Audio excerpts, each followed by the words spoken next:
everyone, welcome to another episode of Meyer Eats. Today we're making acorn squash and eggs, the perfect fall breakfast.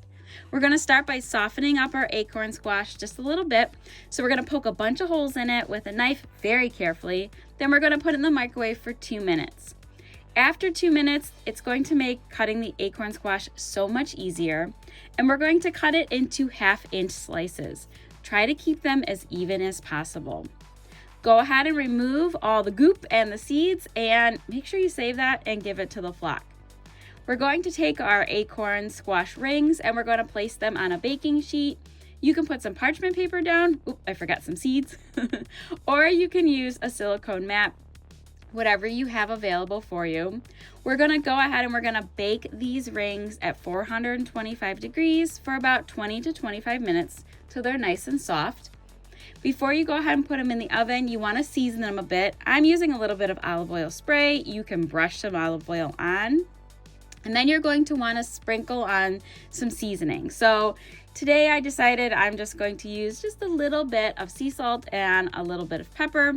You can add whatever you like. If you like it spicy, add a spicy seasoning. If you want it to have maybe an Italian taste to it, you can add some Italian seasoning, whatever you like. That's the really great thing about this recipe. Here's what our rings look like after they're all baked, and oh my goodness, do they look delicious. So now what we're going to do is we're going to take some of our eggs from the coop and we're going to crack them right in the middle of our acorn squash rings.